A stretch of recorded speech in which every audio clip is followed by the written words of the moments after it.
If you've never used Photoshop before, the first thing we want to do is learn how to open it. So one of two things should happen. If you can't find the little square at the bottom of your screen, the little blue square with the letter PS on it, then you'll probably need to open it up from your applications folder. So you'll have to find that in the Finder window of your desktop.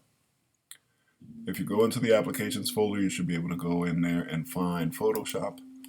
Then you can grab that little icon and actually bring it down to the dock, and that way you can open it.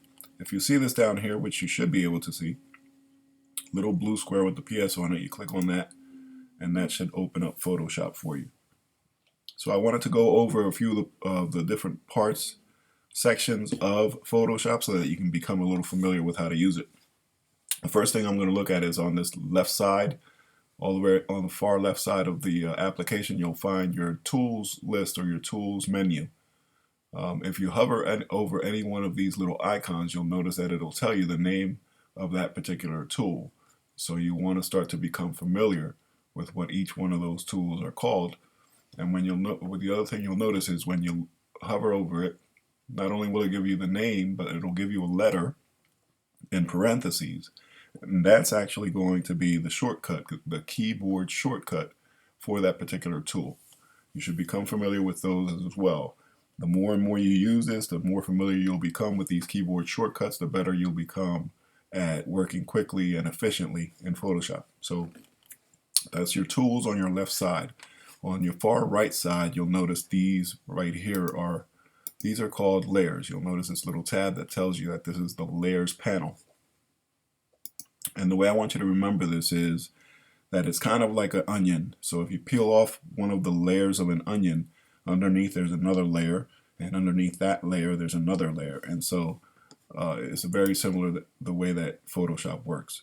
So for example, if you look at this layer right here that says determined, that's the layer where my title to my poster is. And if I click on this little eyeball, it'll make it go away. Now all it does is it makes it so it's not visible. So you'll be able to notice that the layer is still there. I just click that and then it's not visible. So this title is actually on top of all of the other layers, all these other layers that I have underneath it.